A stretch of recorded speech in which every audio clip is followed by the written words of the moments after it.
gracias a ellos se está pudiendo tener ya seminarios regulares, un coloquio regular, una más amplia participación en la docencia en la región.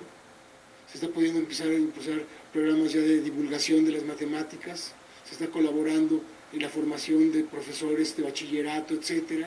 O sea, se está empezando a poder caminar en la dirección en la que queríamos caminar, para lo cual se creó la representación Oaxaca. Siendo 4, como habían sido hasta ahora, de los cuales uno ya se regresó y uno ha estado mal de salud, pues la verdad es que han estado luchando por sobrevivir. Son condiciones muy, muy, muy difíciles. Con este apoyo que nos ha dado CONACYT, ya tenemos una representación que empieza a consolidarse. Queremos que se consolide mucho más. Entonces, sí han sido importantísimos el apoyo de CONACYT para nosotros. No sé si eso responde.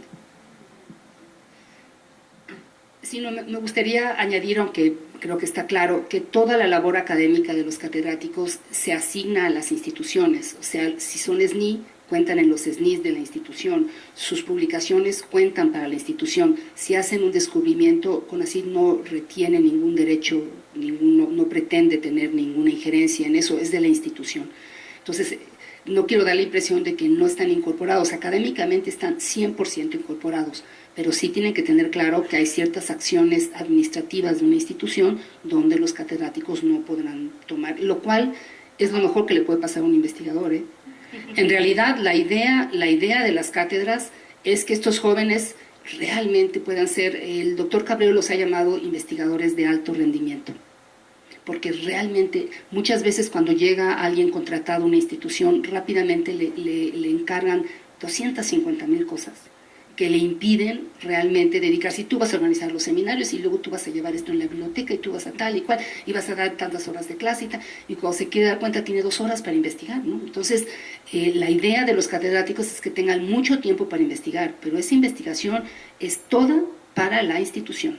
No es de ninguna manera para el CONACYT. Sí se les pide que cuando reporten sus artículos pongan la institución, la dirección de la institución, pero sí pongan una marquita que diga catedrático CONACYT, que sí haya un reconocimiento a que son catedráticos CONACYT, pero académicamente cuentan en todas las cifras de las instituciones donde están comisionados. Muy bien, muchas gracias por la respuesta. Quisiéramos ahora pasar al tema de proyectos. Y quisiera aquí agradecer la información que recibimos acerca de los distintos proyectos del CONACYT. En particular, entre algunos miembros de la comunidad son de interés pues, informaciones acerca del programa de investigación científica básica, investigación en fronteras de la ciencia y proyectos de desarrollo científico para atender problemas nacionales. Y a mi parecer, personalmente, existe poco conocimiento de parte de los investigadores jóvenes acerca de en qué rubro pertenece un proyecto. Y a menudo, por desconocimiento ya sea del investigador proponente o del comité evaluador, una propuesta puede no caer en el ámbito en el que sea más adecuada para su evaluación. Y a esto contribuye en particular un pequeño pedazo de la convocatoria de la investigación en ciencia básica, que dice explícitamente: no se considerarán prepropuestas que contengan como objetivo la aplicación de conocimiento, entre paréntesis investigación aplicada. Sin embargo, se podrán considerar aquellas que tengan como finalidad contestar alguna pregunta fundamental a partir de la cual se pueda después generar alguna aplicación, es decir, investigación básica orientada, y se llama términos de referencia. Entonces, ¿podrían aportar algo para ayudarnos a resolver esta inquietud?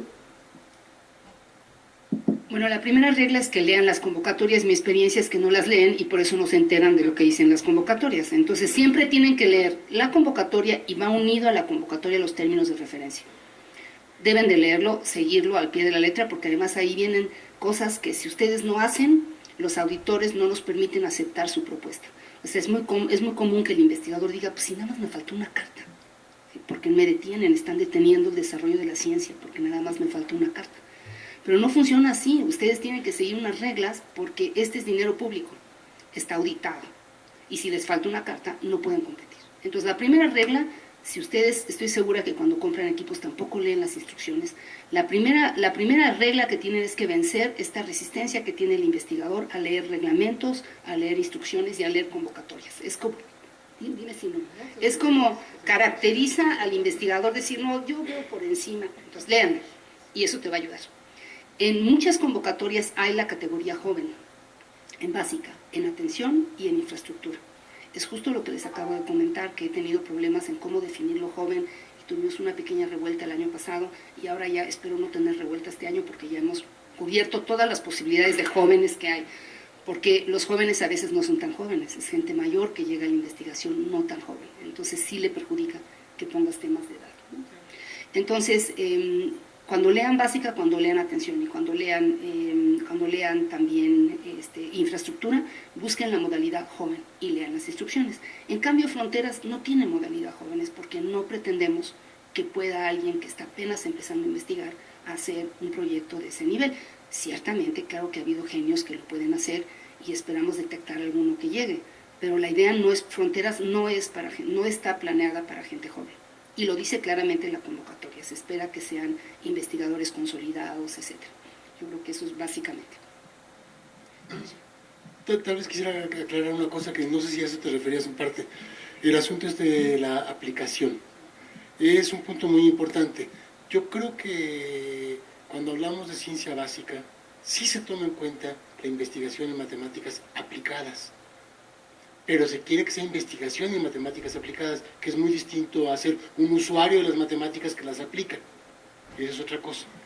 Sí, Héctor.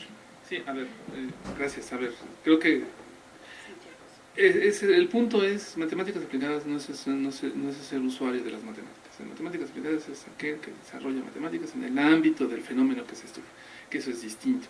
Creo la idea de decir la aplicación que se quiere eliminar, dejen ponerlo en qué sentido, porque me ha tocado evaluar proyectos. Es no llevar y hacer alguna suerte de aparato o de desarrollo tecnológico o de innovación que no tenga claramente un componente en donde se aporte al conocimiento, porque eso es lo que a veces algunos jóvenes investigadores, no tanto del área de ciencias, sino más bien de las áreas de las ingenierías, tienden a decir, bueno, voy a construir tal aparato y con esto lo meto a ciencia básica para buscar recursos. Ese no es el foro, no es que tal vez el proyecto esté mal, sino ese no es el foro es desarrollar conocimiento. Si en ese sentido se puede llegar a implementar alguna suerte de aparato o se puede llegar a implementar una suerte de transferencia del conocimiento en términos de patente o desarrollo sí, tecnológico, o transferencia tecnológica, perdón. Bueno, pues eso está muy padre, pero no es el objetivo. El objetivo es desarrollar conocimiento. En el caso de alguien que desarrolla alguna aplicación, si no hay un componente innovador contundente, no tendría sentido este foro de ciencia básica. Existirían otros mecanismos de apoyo a CONACYT. No sé si esto responde. Déjenme que les diga algo más que tal vez no es obvio para mí, pero no tiene por qué ser obvio para ustedes. La Dirección Adjunta de Desarrollo Científico tiene 6 direcciones. Una es el SNI, otra es cátedras, esas son clarísimas para ustedes. Otra es planeación, porque todas las direcciones adjuntas tienen una de planeación que lleva indicadores, que lleva. Otra es investigación básica, otra es investigación aplicada y otra es redes y laboratorios nacionales.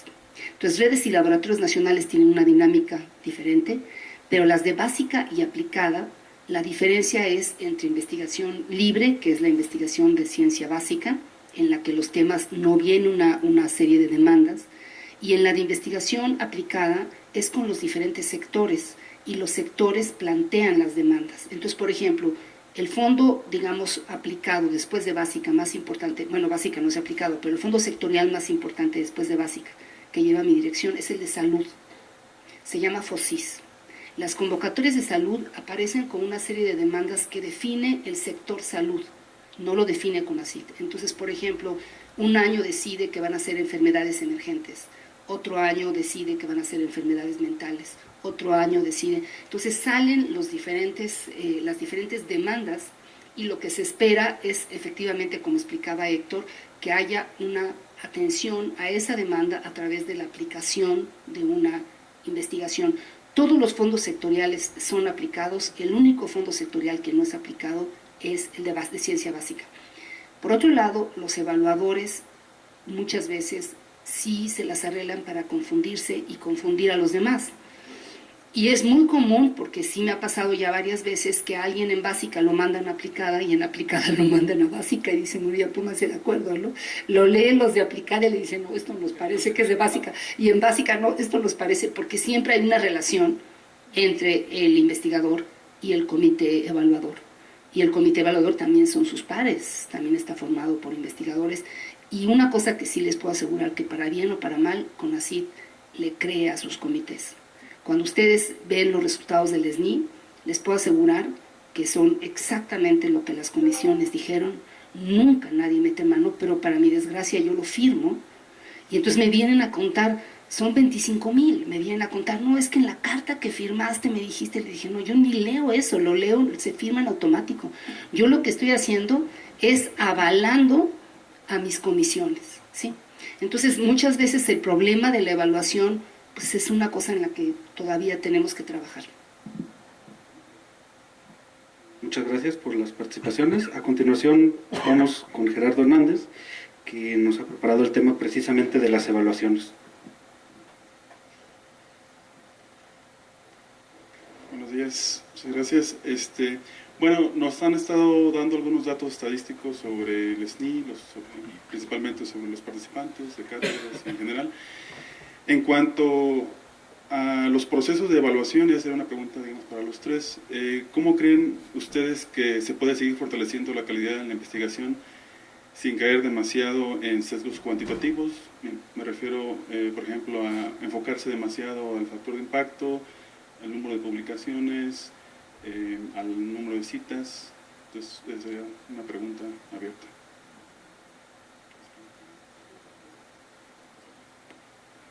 Gracias. A ver, esto, dejen ponerlo un poco chusco, pero porque de veras es como lo hemos visto, Pepe, lo hemos platicado, lo he platicado con el Rolly, parece un déjà vu porque es cada vez sale esto y es muy complicado. Creo que lo más importante es consolidar la calidad académica y de veras y el rigor académico. Ese es lo principal, lo básico que se debe desarrollar, pero eso no se desarrolla en lo individual, eso se desarrolla en lo colectivo, en quién se está contratando, cómo se están llevando a cabo los seminarios. Ese es el desarrollo cualitativo y eso se hace en un grupo, que donde se da la vida académica. ¿Eso cómo se mide? No se mide, eso sencillamente es parte de la madurez académica y de esa calidad que se da en esos grupos de investigación. Eso es lo fundamental. Sin embargo, tenemos que llevar a cabo una suerte de registros que nos ponen, por ejemplo, el Estatuto del Personal Académico, y aquel libro que ya algunos de ustedes sabrán, de los que están en la UNAM, que se llama el librito amarillo, que tiene alguna suerte de indicadores que se tienen que dar. Lo que se busca es una suerte de consolidación académica en ciertos rasgos. Se pide un número de publicaciones, se da un número de publicaciones, pero sobre todo también que se consolide una labor docente y una labor de formación de recursos humanos. Son esos tres factores. Ahora, el hablar del factor de impacto para ciertas comunidades sí tiene un sentido, para otras no tiene un sentido. ¿Cómo tomarlo? ¿Cómo decirlo? Yo creo que mucho tiene que ver con el trabajo de grupo.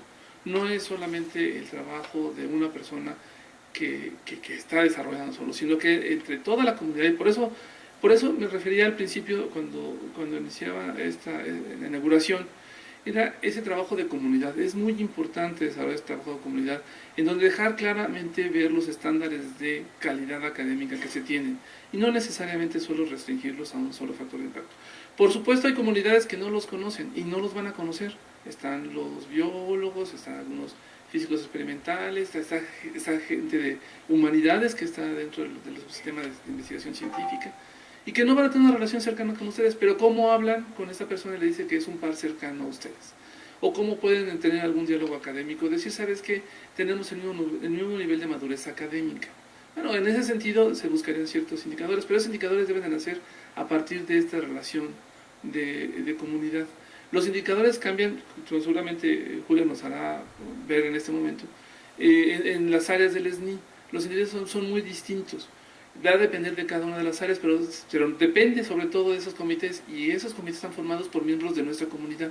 Si nosotros no somos lo suficientemente en un trabajo colectivo para poder llevar a personajes que merezcan todo nuestro respeto a estas comisiones, llámense comisiones de evaluadoras, revisoras, consejos técnicos, juntas de gobierno o comisiones evaluadoras de los centros CONACYT. Si nos llamamos a personajes que sean nuestros pares académicamente, es muy difícil que se pueda ver la parte cualitativa. Se va a terminar viendo en ese sentido, pobremente, déjenme decirlo así, la parte cuantitativa. Que tiene un sentido, pero si nada más nos quedamos contando números, pues mejor se lo dejamos a una computadora, ¿no? Contar cuántos artículos, cuántos, y ya le hacemos un vaso highballer y sacamos un SNI 1, un SNI 2, no sé. Creo que es más bien el trabajo cualitativo el que tenemos que proyectar. Pero eso solamente se va a dar con ese diálogo y ese trabajo de grupo, y ese trabajo donde se respete y se lleve a cabo estas actividades. Creo que es en ese marco de ideas donde se da estos números, y donde habrá que ser cuidadosos en cómo se transmite esta información con respecto a cada una de las carreras que ustedes están siguiendo. Sí, no, yo creo que Héctor tiene mucha razón. De hecho, los matemáticos han hecho llegar su voz. Su líder fue José Antonio de la Peña, y convenció al CETIC de que los matemáticos eran diferentes. Entonces tardaban más en producir un artículo, por supuesto, y tenían menos citas, porque las comunidades son muy chiquitas. No se puede comparar con las citas, por ejemplo, de astronomía, que son de cientos, ¿no? Entonces, tiene que haber una voz así, que convenza a la comunidad de las características disciplinares. Eso es una cosa muy importante. Estoy totalmente de acuerdo con Héctor. Por otro lado, nadie ha encontrado una forma mejor de evaluación que la evaluación de pares.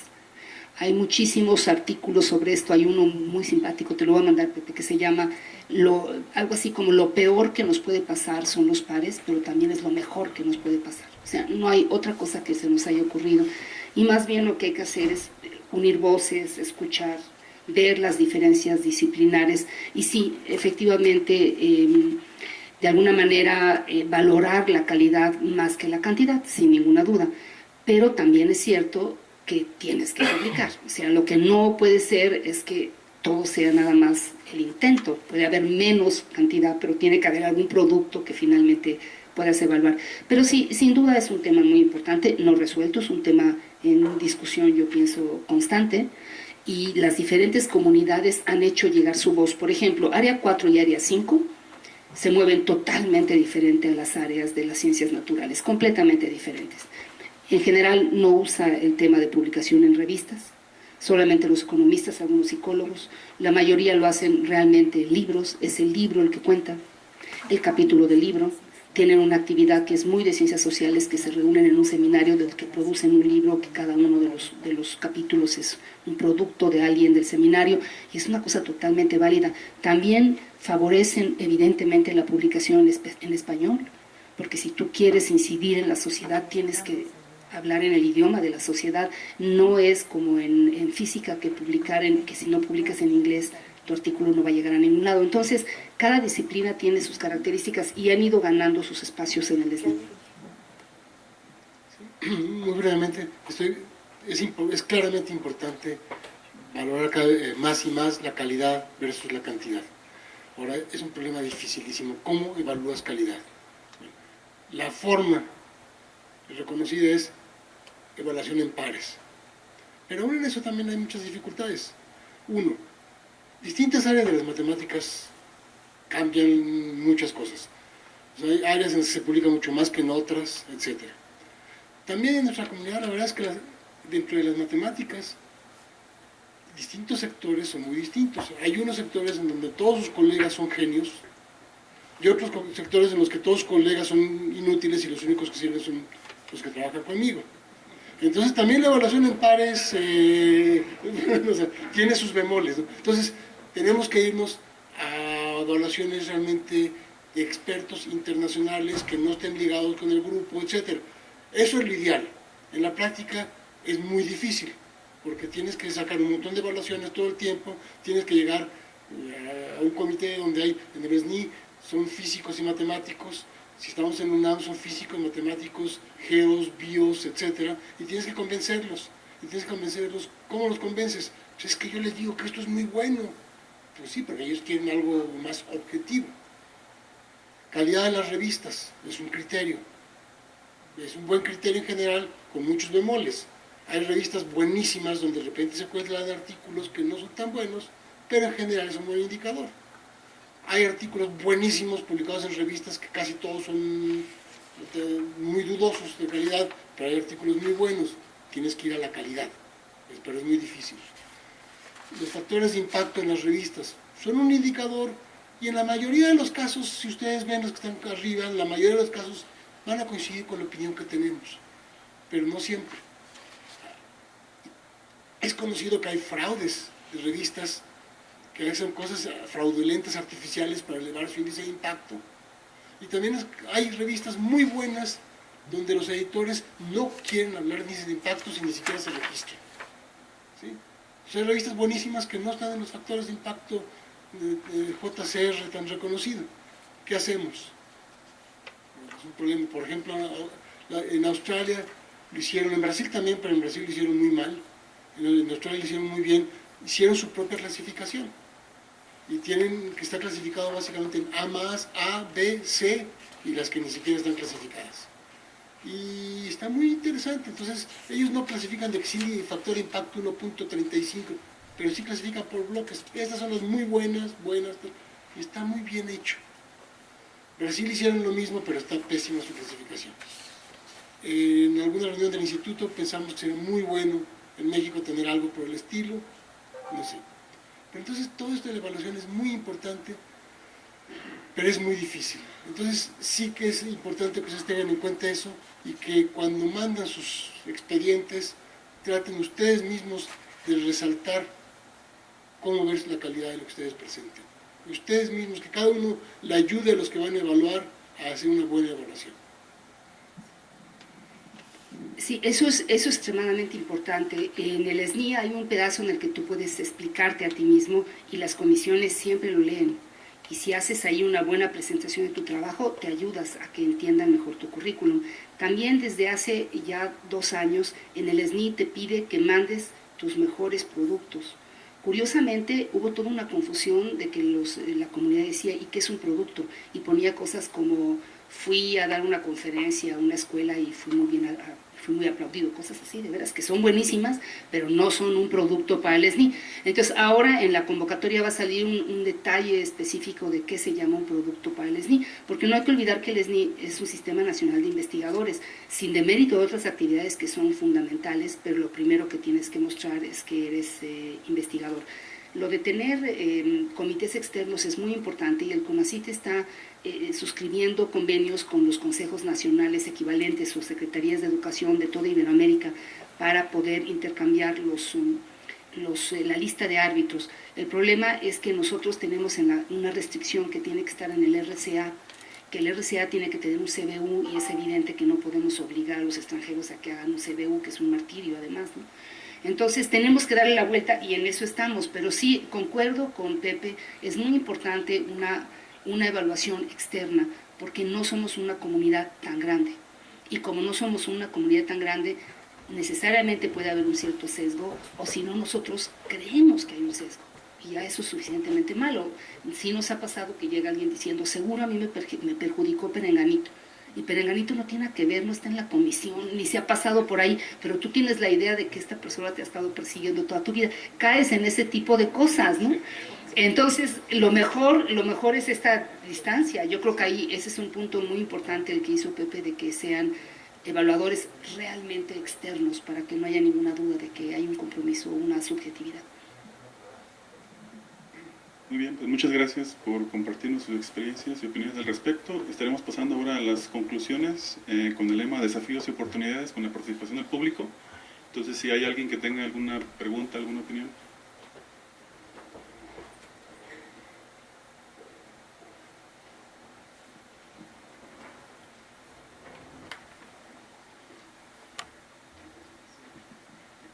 Hola. Bueno, yo soy de cátedras y tengo varias dudas con respecto a eso. Bueno, aprovechando que hablaron de los proyectos, en qué podemos participar y la integración en las instituciones, creo que, bueno, como este programa de cátedras es bastante nuevo, tal vez es un poco difícil también para el CONACYT todavía saber qué podemos hacer o qué no podemos hacer.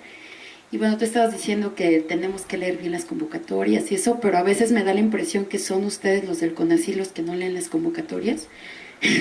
Porque yo quise participar pues ahorita en la convocatoria de la ProAlmex, que es con Alemania, bueno, de cooperación bilateral, y lo primero que me dijeron en el CONACYT es que no podía participar. Y pues yo llamé, pero ¿por qué? Si yo pues ya participé antes por una y nunca me pusieron peros. Y al final hablé con una persona que se la pasó pidiéndome información sobre la convocatoria, ¿no? Era una persona del CONACYT, no recuerdo su nombre y no me acuerdo de qué departamento, pero como yo llamé para decir por qué no puedo participar, entonces esta persona se la pasó diciendo, pero ¿y de qué se trata esta convocatoria? ¿Y de qué y cuánto tiempo se tienen que ausentar para ese tipo de convocatoria? Para al final darse cuenta que siempre sí podemos participar y entonces avisarle al Instituto de Matemáticas pues que siempre sí, ¿no? Pero fue todo un show y primero pues yo ya estaba como en shock.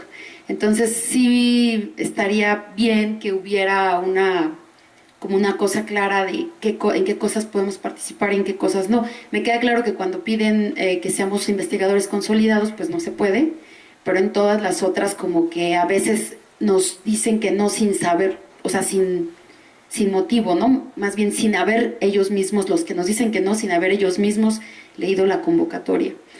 Y saber de qué se trata. Afortunadamente yo lo arreglé, pero no sé si mis demás compañeros de cátedras, pues pudieron participar o no pudieron participar porque ya el CONACYT ya había dicho que no se podía, ¿no? Y bueno, yo porque pues me gusta pelearme con la gente, entonces pues luché para que al final nos dijeran que sí. Y bueno, la otra cosa que también decías, o sea, con respecto a lo de las cátedras, es que los de las cátedras estamos como 100% integrados al instituto. Me parece que no es como 100% porque sí somos evaluados, por ejemplo, por el CONACYT y somos evaluados por el instituto, pero por ejemplo no podemos pedir apoyos del instituto. Entonces mi pregunta va, si en un futuro cercano, digamos, van a tener un tipo de convenio de manera que nosotros también podamos pues tener estos apoyos de los institutos, o sea, de la UNAM, ¿no? Porque sí, en ese sentido, o sea, todos los de la UNAM, todos los investigadores de la UNAM pueden pedir los apoyos de la UNAM, más los apoyos del CONACYT, más todo eso, pero nosotros no tenemos pues ese derecho, ¿no? Bueno, sin ningún tipo de disculpa, esa convocatoria no la llevamos nosotros, lo lleva la Dirección de Cooperación Internacional y lo que pasa es que son textos que están en la Comunidad Europea más que escritos por el CONACYT, sin tratar de disculpar a quien te haya contestado. Sí es muy cierto que estamos aprendiendo de catedráticos sobre la marcha. Hemos tenido que ir corrigiendo cosas para los catedráticos, por darte un ejemplo. Tuvimos que cambiar los criterios del PNPC para que entraran catedráticos. Tuvimos que llevar a la Junta de Gobierno el reglamento del SNI para que entraran catedráticos. Hemos tenido que ir cambiando uno a uno. Hay cosas obvias y cosas sutiles que aparecen después. Por ejemplo, cuando un catedrático gana un proyecto, que muchos lo han ganado, por ejemplo, en la UNAM, tienes que hacer un convenio diferente, porque la UNAM no tiene por qué ser responsable de tus errores. Si tú lo haces mal, a quien le tienes que responder es al CONACYT, no a la UNAM. Entonces, sí, el catedrático, si dije que estaba 100% integrado, lo dije muy mal. El catedrático es un personaje diferente. Debería de estar 100% académicamente integrado. Yo expliqué muy bien que administrativamente es otra cosa. Tú le respondes al CONACYT. Efectivamente la institución te va a evaluar, porque si no te quiere, no la podemos obligar a que te tenga, pero también te va a evaluar el CONACYT, porque si no funcionas, tampoco el CONACYT tiene por qué mantenerte. Entonces, es cierto que tu situación es diferente. Tienes dos evaluaciones, la de la institución y la del CONACYT. Sí, en cierta forma, son ustedes un poquito conejillos de indias, porque vamos con ustedes arreglando las cosas, siempre con la mejor voluntad, pero efectivamente hemos tenido que reescribir todo. Hemos tenido que reescribir convenios, hemos tenido que reescribir todo y obviamente ustedes tienen que tener un poquito de paciencia. pero se tienen que dar cuenta de que sí son diferentes, de que no pueden entrar en cosas que entran sus compañeros, pero también tienen ventajas que no tienen sus compañeros. Y no se puede tener todo en la vida, como bien lo dijo Pepe. Entonces, más bien ve todo lo que tú tienes y que tus compañeros no tienen, ¿sí? Y velo positivamente, tienes una súper oportunidad, no eres como el vecino no es como tú, pero ambos tienen la oportunidad de hacer algo por este país. Y no vamos a hacer un convenio para facilitarles la vida, vas a tener que buscar los proyectos y vas a tener que conseguir dinero de los proyectos. Ahora, lo que está pasando